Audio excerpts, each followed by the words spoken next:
Okay, we are live, and I'm going to give folks a couple of minutes to get logged in here.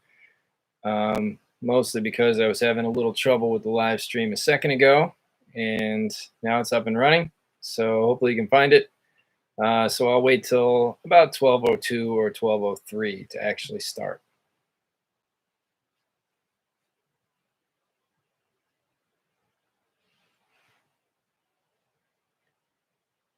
And if you're just joining us, I'm going to give us a couple of more minutes for everyone to get logged in. I had a little trouble with the live stream a second ago, so I just got it up and running.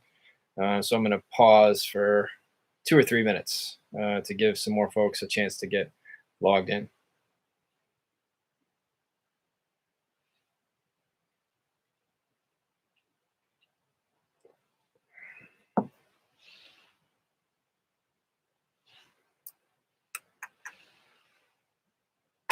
Once again, I'm going to start in just a couple of minutes. I had a little trouble with the live stream, but I got it running. So I'll give folks a few more minutes to join us.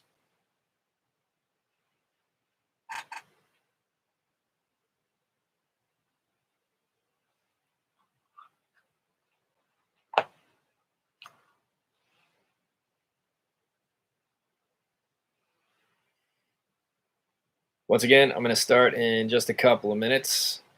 I had a little trouble with the live stream, but I got it up and running just in the nick of time. So if you were looking for the link, it didn't appear right away, but I'll start in another minute or so.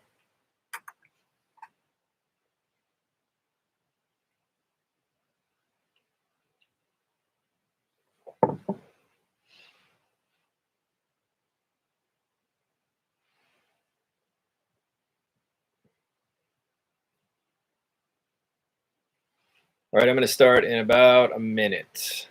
I want to give folks a little extra time to get logged in today.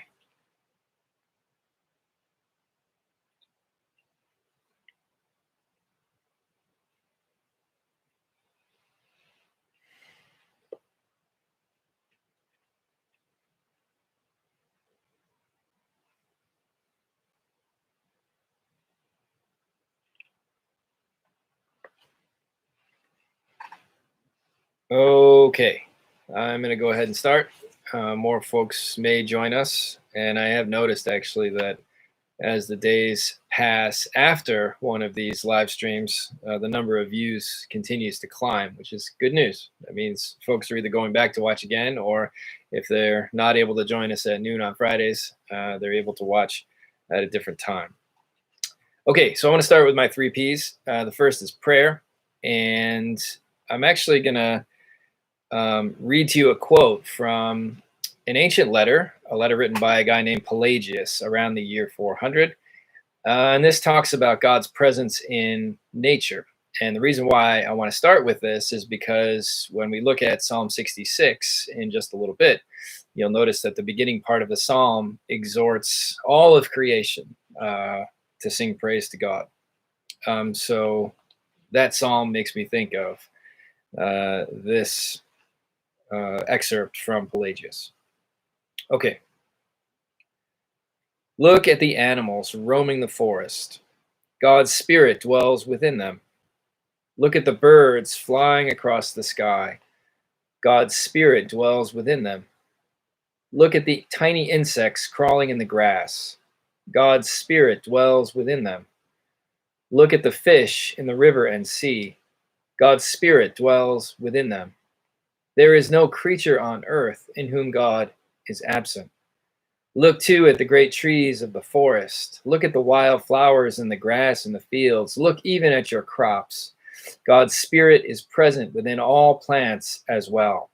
The presence of God's spirit in all living things is what makes them beautiful. And if we look with God's eyes, nothing on earth is ugly.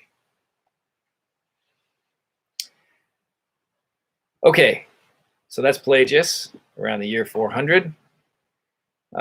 Second P is perspective. And over the past few weeks, I have been introducing you to several different ways of reading the Bible or interpreting the Bible, different frameworks, we might say, for us to use when we read Scripture.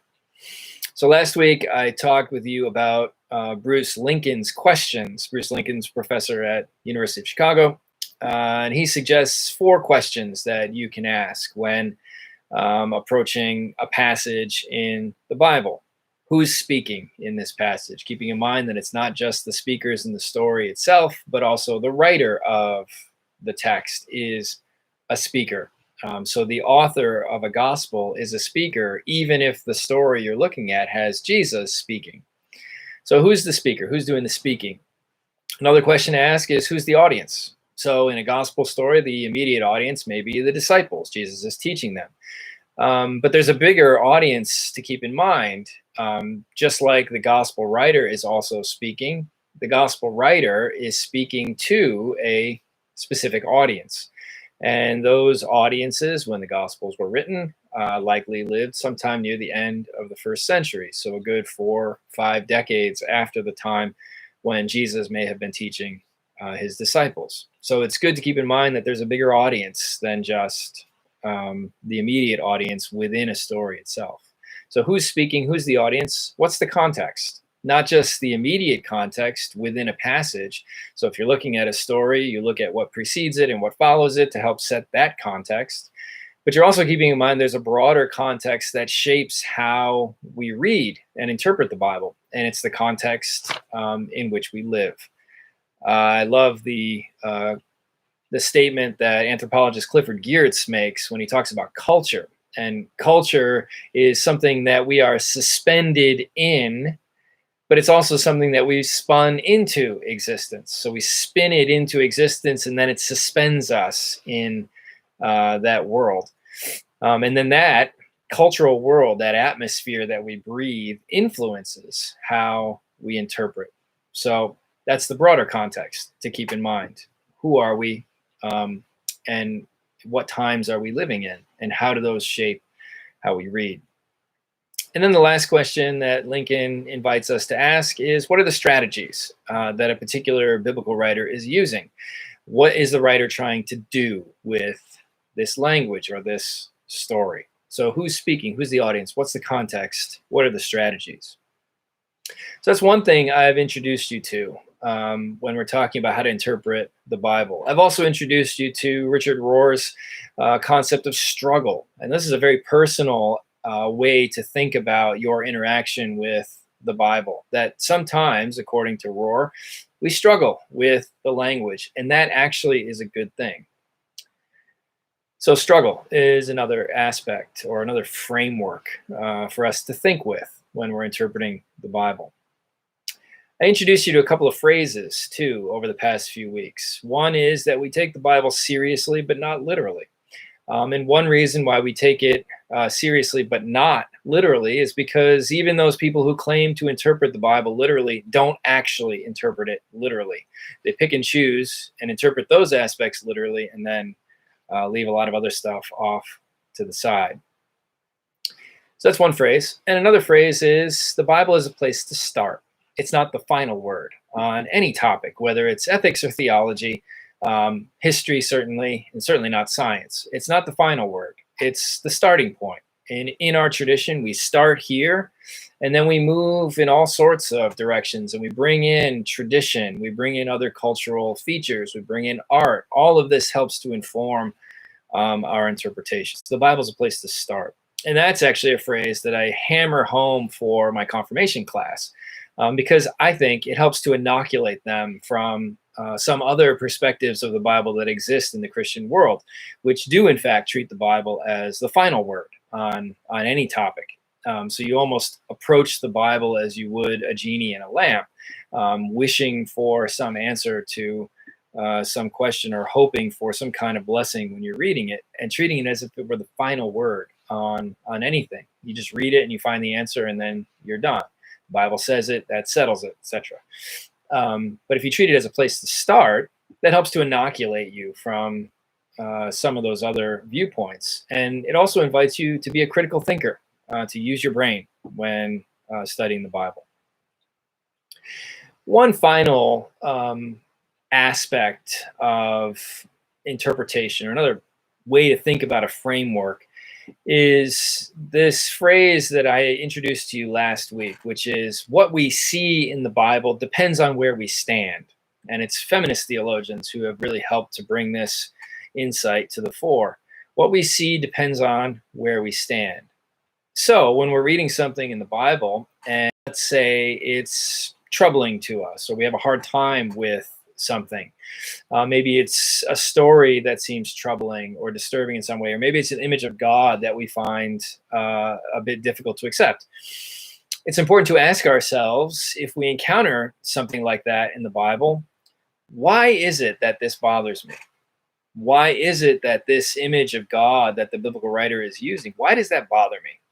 And by being reflective, self-reflective in that way, it helps us to remember that what we see depends on where we stand. So our own life experiences, who we are now, our socioeconomic status, our race, our sexual orientation, these all affect how we interpret. And they also impact us when we're reading something and we find something in there that might be troubling, or we might fixate on something that we find to be something that we really like.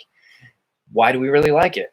What is it about this text or this story that sits with us? So it's important to be self-reflective and to remember what we see depends on where we stand. So that's perspective. And I'll keep returning to these various things during the course of our time together over the next weeks and months. So that's prayer, perspective, and finally, pieces of scripture. And we are approaching the 6th Sunday in the season of Lent. And believe it or not, it is the 10th Sunday that I will be preaching to a camera. 10 Sundays in a row, which is hard to believe. But it's the 6th Sunday of the season of Easter. And one of the lectionary readings comes from Psalm 66, which is the one that we're going to be looking at today. But then I decided to deviate from the lectionary for this coming Sunday by adding 2 readings that are not on the lectionary. And both readings hover around the theme of love. So actually this Sunday, our epistle reading, or reading from the New Testament letters, comes from the letter of 1 John. And we're going to be looking at a few verses in chapter 4 on this coming Sunday. And then just a couple of verses from John chapter 13, where Jesus talks about this new commandment that he gives to his disciples, that they love one another. So we're staying on the lectionary for one reading and deviating from it with 2 other readings. And sometimes I do this. I don't always stick with the lectionary. But for the purposes of our study, because I do like to try to stick on the lectionary as much as possible for us, we're going to be looking at Psalm 66 today, which does appear on the lectionary for the 6th Sunday of Easter in season A, which is the season that we are in right now. Okay, so we're only going to be looking at a few verses in Psalm 66, but I'm actually going to comment on the whole psalm today. So I'm going to read the whole thing. It's 20 verses, so you can turn there if you want, Psalm 66, or you can just listen.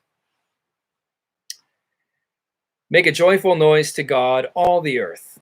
Sing the glory of his name. Give to him glorious praise. Say to God, how awesome are your deeds! Because of your great power, your enemies cringe before you. All the earth worships you. They sing praises to you, sing praises to your name. Come and see what God has done. He is awesome in his deeds among mortals. He turned the sea into dry land. They passed through the river on foot. There we rejoiced in him, who rules by his might forever, whose eyes keep watch on the nations. Let the rebellious not exalt themselves. Bless our God, O peoples. Let the sound of his praise be heard, who has kept us among the living and has not let our feet slip. For you, O God, have tested us. You have tried us as silver is tried. You brought us into the net. You laid burdens on our backs. You let people ride over our heads. We went through fire and through water, yet you have brought us out to a spacious place. I will come into your house with burnt offerings. I will pay you my vows, those that my lips uttered and my mouth promised when I was in trouble. I will offer to you burnt offerings of fatlings with the smoke of the sacrifice of rams. I will make an offering of bulls and goats. Come and hear, all you who fear God, and I will tell you what he has done for me. I cried aloud to him, and he was extolled with my tongue. If I had cherished iniquity in my heart, the Lord would not have listened. But truly God has listened. He has given heed to the words of my prayer. Blessed be God, because he has not rejected my prayer or removed his steadfast love from me. Okay, Psalm 66. So if we were to go right to the beginning of the psalm, right under the title, Psalm 66, you see a little subtitle, and it says, To the Leader, a Song, a Psalm. So when we look at that, what we realize is that this psalm is, the author is anonymous. We do not have a direct attribution here to a specific person. And if we were to jump over to, say, Psalm 68, almost the same heading is used as Psalm 66, except there is a direct attribution.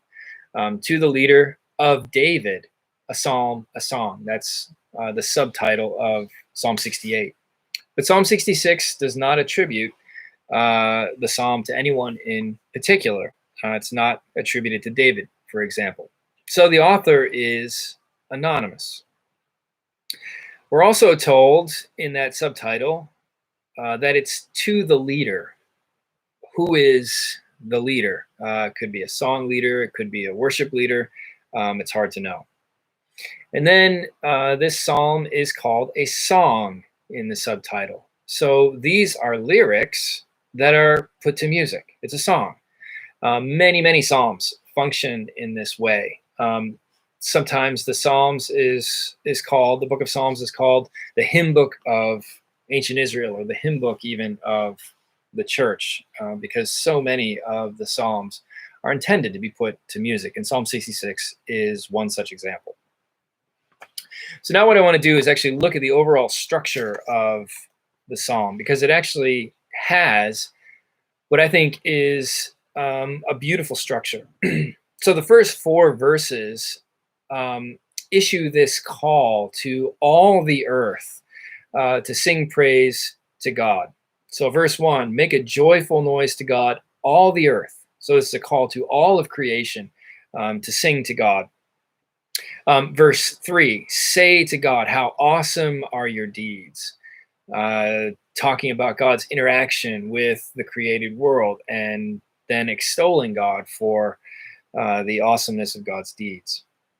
And then verse 4, all the earth worships you. They sing praises to you, sing praises to your name. So verses 1 to 4 start broad with all of creation. And we're going to see as we move through the rest of the psalm that the whole thing starts to narrow down and becomes very personal by the end.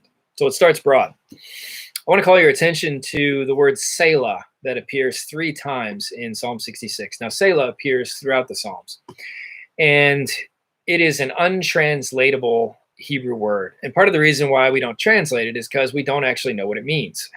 So the English translators just leave the word in the text, and it appears, again, throughout the Psalms. But if you have an NRSV Bible in front of you, you'll notice that Selah is set off to the side. And that's probably because, and this is a best guess among scholars, is that the word Selah functions in the Psalms as perhaps a liturgical pause. Psalm 66 is intended for communal worship, lyrics put to music. And so in that kind of a context, perhaps you needed some marker to let everybody know that it's time to pause, or to let everybody know that a new stanza in the hymn is starting. Who knows? So Selah appears throughout the Psalms, but we don't actually know what it means. We just guess. And it's possible that it's some liturgical marker for communal worship. So again, verses 1 to 4 start broad, and then the psalm starts to narrow down. So then the next section, verses 5 through 12, you see not a call to the earth, as in verses 1 to 4, but now it's a call to the actual worshiping community. It's a call back and forth within the community context. So we might think of verses 5 through 12, and really the psalm overall, but specifically verses 5 through 12, as a way for the community to remind itself of things from their faith past. So, verse 5, come and see what God has done. Verse 6 is a specific reminder. He, God, turned the sea into dry land. They passed through the river on foot. So this is a call to the worshipers to remember this great deed that God did in their faith history from the past. And verse 6 is a reference to the Exodus story, where the people passed through the sea into dry land. They passed through the Red Sea. So this is a reminder of the Exodus story. So it's a way for these people to remind themselves of this great story of the past. Incidentally, when they're singing about the Exodus in ancient Israelite religion and calling themselves to recount this great deed of the Exodus, it's very similar to what we do when we sing a hymn like Lift High the Cross. So the cross in Christianity is a symbol of salvation. The Exodus story in Israelite religion is a symbol also of salvation. So when they sing about the Exodus, or when we sing about the cross, we are reminding each other of this symbol of salvation. So there's an analogy there between the people of Israel and the church.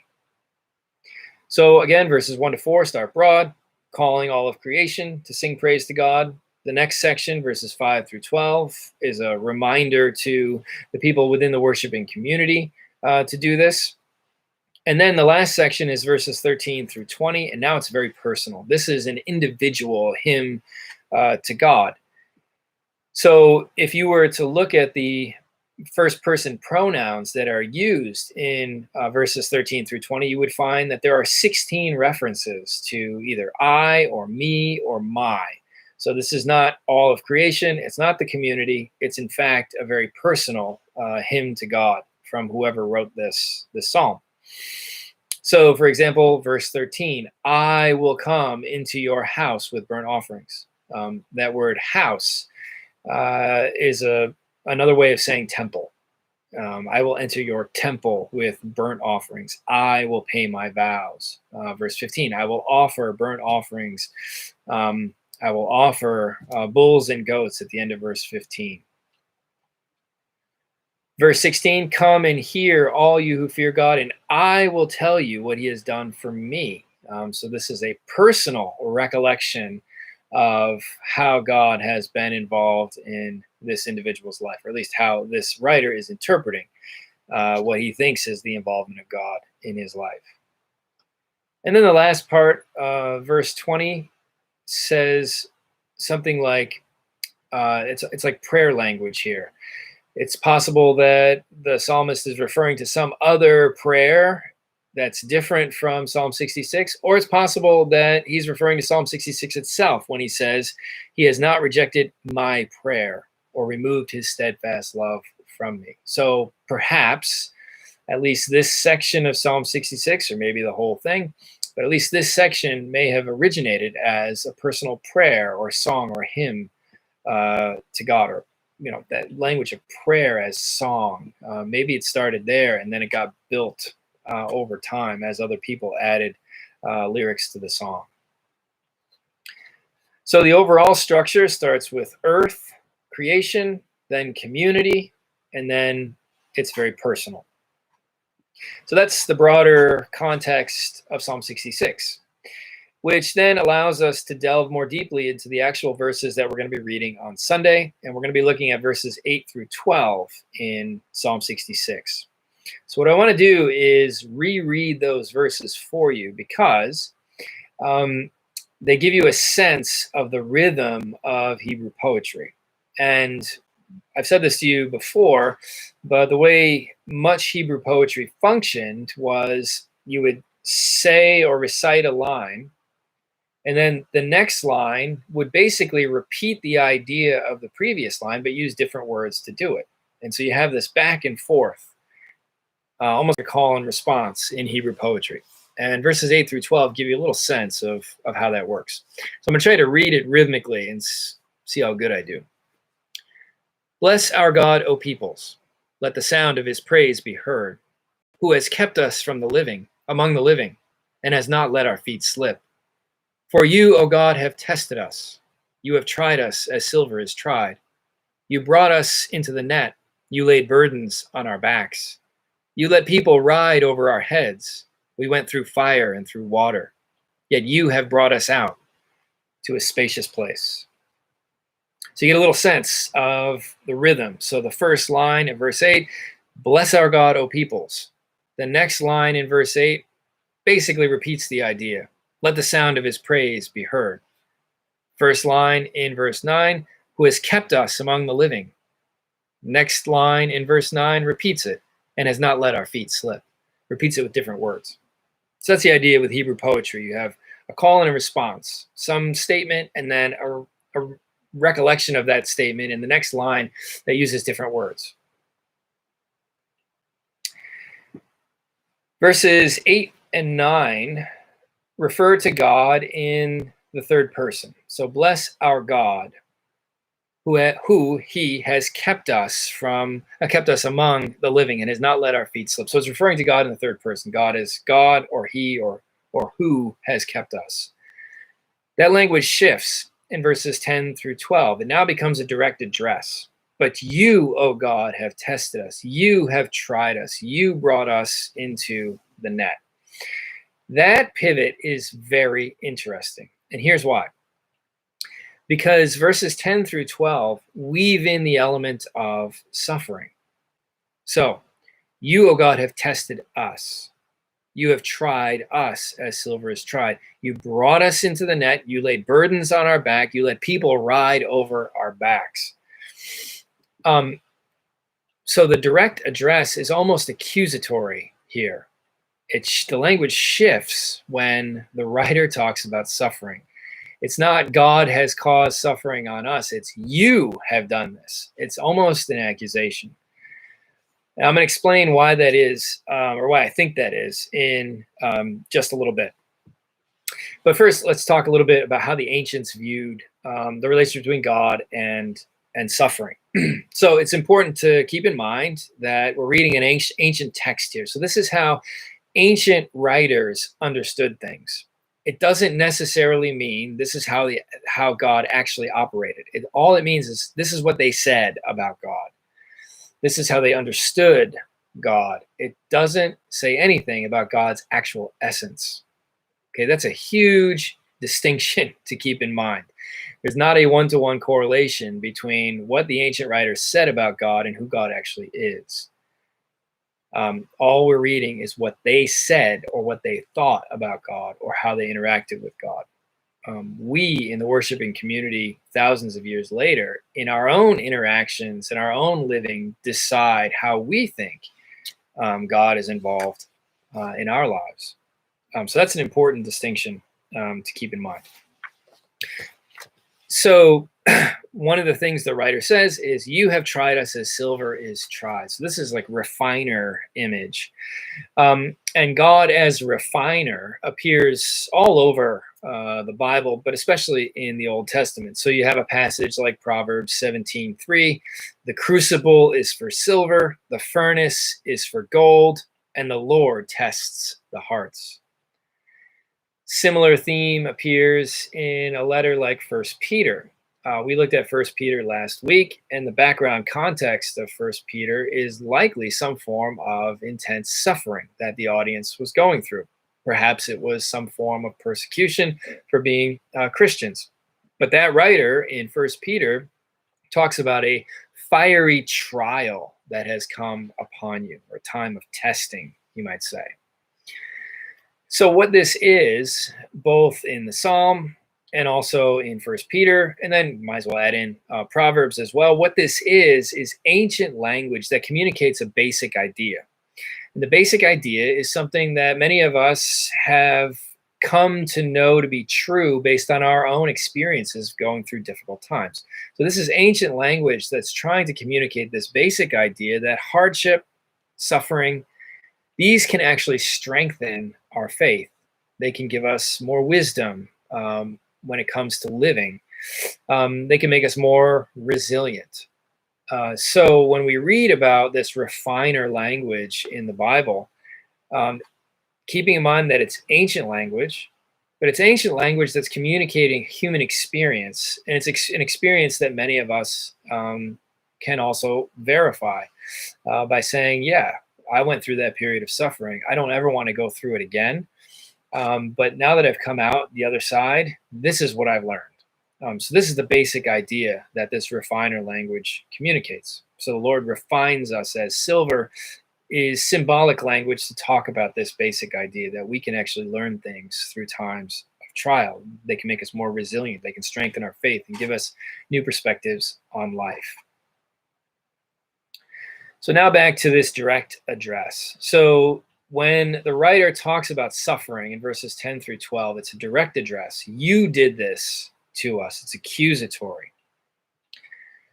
So why is the writer doing this? Well, it's important to keep in mind that ancient Israelite writers are writing from within the confines of a special relationship that they believe they had with God. It's called a covenant relationship. So this is a special relationship that they have, and within the terms of the covenant, there are certain stipulations that both sides have to abide by. So God promises to bless the people of Israel as long as the people of Israel abide by the stipulations of the covenant, and the people of Israel commit or covenant with God to keep the Mosaic law, the law of Moses, and the stipulations therein. So they're going to keep their side of it, and God's promise is to continue to bless them if they do. So there's this special relationship. The people of Israel are born naturally into it, which makes their situation fundamentally different from the situation of Gentiles, or certainly of Christian Gentiles, people like me, for example. So my situation with respect to God is not the same as the ancient people of Israel. They're born naturally into the family of Abraham. They have a biological relationship or a biological connection, and God has a special covenant relationship with them. This is how the Old Testament portrays this. But when it comes to Gentile Jesus followers, we are adopted into this Abrahamic family. We're not born naturally into it, which makes our covenant arrangement with God fundamentally different than the one that the ancient Israelites are born naturally into. So it's precisely because they have this special relationship that it gives these ancient writers the freedom in their minds to be accusatory with respect to God. It gives them the freedom because they believe that they're in such close proximity with God, such a tight relationship, that they can at times be angry and accuse God of certain things. They may come out of it and say, well, yes, I'm accusing you of doing this, but I realize that you did it for these reasons. They may try to justify or explain it. But the fact that they can use this kind of language is a signal that they are operating from within the confines of this special relationship that they believe they have with God. And anyone who's in a long-term relationship knows, especially if it's a marriage, you know that relationships are not all balloons and cake. Relationships can get rocky sometimes, and you do fight, and you do use hyperbole when you talk with each other, and you do say things that you regret after the fact. But you're in such close proximity with each other that the kinds of things you might say to your partner are not the same kinds of things that you might say to some stranger on the street, or even to a friend. It's precisely because of your special relationship, your close proximity with each other, that you can use heightened language when talking about the things that matter in your relationship. And the same holds true for these people of Israel. The close proximity that they believe they have with God, allows them the freedom to be accusatory in this way, verses 10 through 12.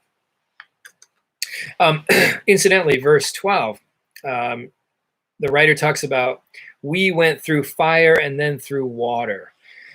Probably this is, again, some reference, or two references to Israel's past. So We might think of the wilderness wandering of the people of Israel as a time of fire, whereas when they pass through the Jordan River and enter the Promised Land, that's passing through water.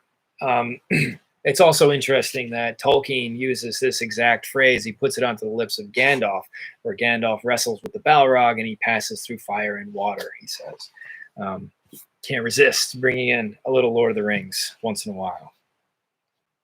So this reference to fire and water, it's not explicitly referring to either of these famous events from the past in Israel's history, but we can deduce that that's what the writer has in mind. The fire and the water, the fire, the wilderness, the water passing through the Jordan River. Okay, so when we're reading language like this, and I'm returning to an idea that I talked about just a second ago, it is vital that we keep in mind that we are reading an ancient writer's understanding of God. It isn't actually saying who God is in God's essence. So again, once we start to confine God in language, we are immediately making a break from God's essence, because finite language can't possibly describe the infinite. And the kind of language that we use, whether we use it today or ancient writers use it in the Bible, is shaped by context. It's shaped by what philosopher Michel Foucault calls a discursive field or discursive formation. There's a certain system of discourse that allows a writer to use certain language, but not other language. And that system that operates around the writer's language shapes the kind of language that the writer uses. And because it's an ancient context, there are certain assumptions about how deities are interacting with human beings. Keeping in mind, for example, the beginning of Homer's Iliad, where the god Apollo hurls a plague onto the beach to cripple the Achaean army. Most people today don't believe that armies are successful or not on the battlefield because of the intervention of Greek gods. Okay, so there are certain assumptions that operate in the ancient world about how the gods interact with people that may not correlate as well to our own assumptions about how God interacts with our world. So the psalm is ancient Israel's way of making sense of their past hardships. And again, it's accusatory language, which I explained just a second ago, why they were able to use that kind of accusatory language. Now, why is this important? Well, because we're living in a time where many clergy, not many, some clergy and theologians have suggested that the coronavirus has been sent by God to punish people. There are massive problems with making that sort of theological leap. Not least of which is it creates a monstrous image of God, that God somehow sits up in the sky and waits to throw a virus onto human beings to punish for reasons that we can't understand. So there's that problem. But there are other problems with making this statement that the coronavirus is a product of God's judgment on the earth.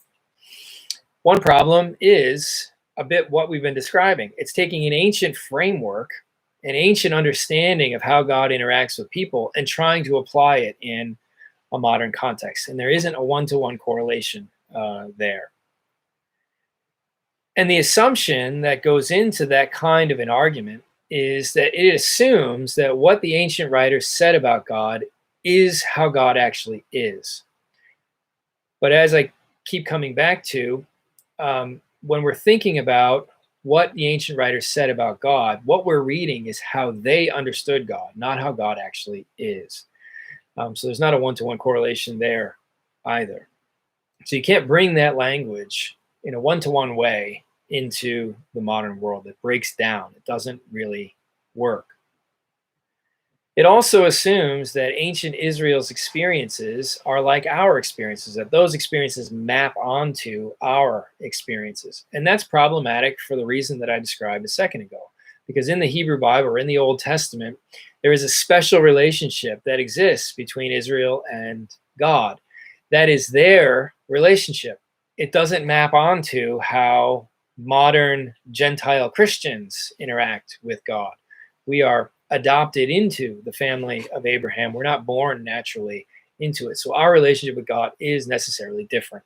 than the kind of relationship that Israel had with God and still has with God because of the covenant. And it's interesting that the structure of the psalm itself seems to indicate that the writer understands the language of suffering within the confines of this special covenant. So we go back to the broader structure of the psalm. The beginning deals with the earth and creation. Then it narrows down to the community, and then it narrows down further to the personal.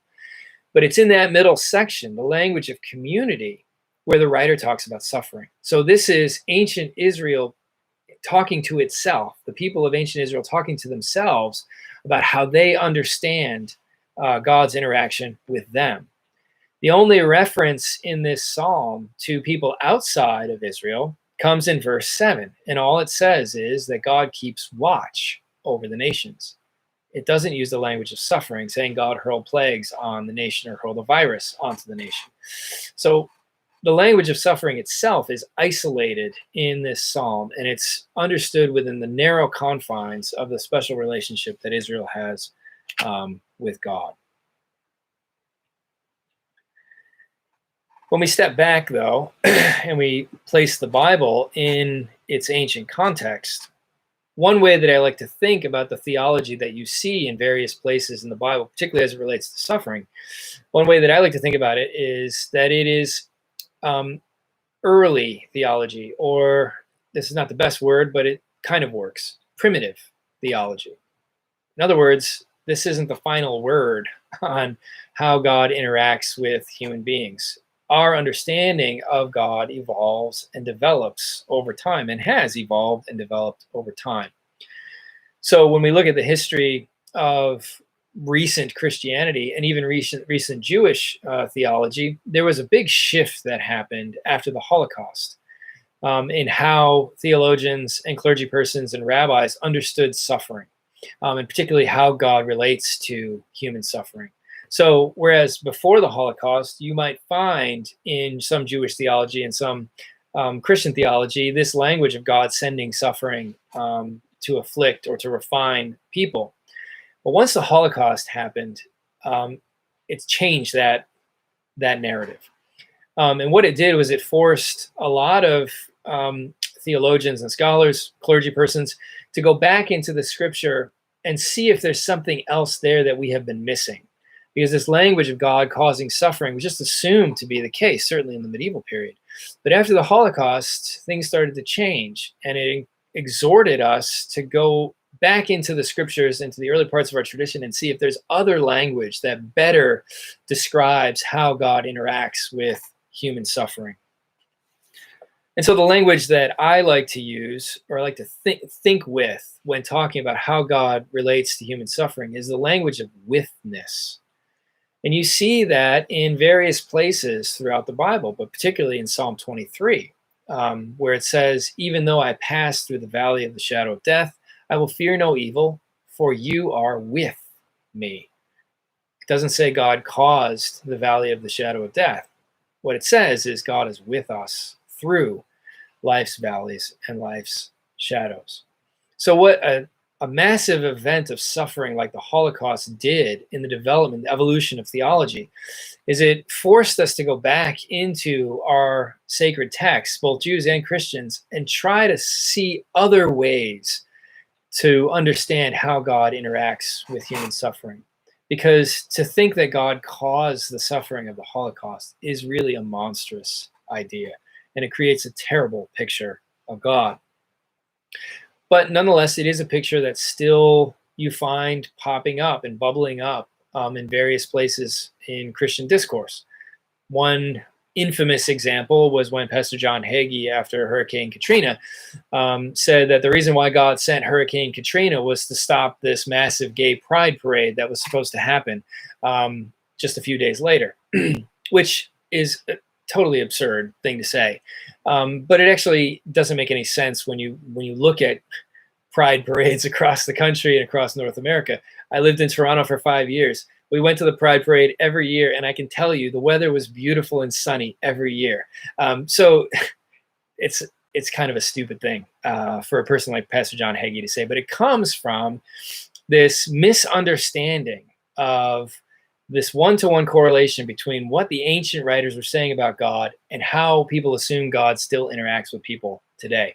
All we know in the Bible is how the ancients described or talked about God, not who God actually is. And over the course of history, various things and events happen to change our perspective, and our theology evolves as a result. And the Holocaust is one example of a big event that really shaped subsequent theology in the 20th and still in the 21st centuries. But at the end of the day, to use this language of God causing human suffering, it's just unloving language. Would you really look at somebody who just lost a loved one to the coronavirus? Would you really look them in the eyes and say, God caused the death of your loved one? Come on. It's an unloving thing to say. And if there's any framework that ought to guide how we interpret the Bible across the board, it's the framework of love.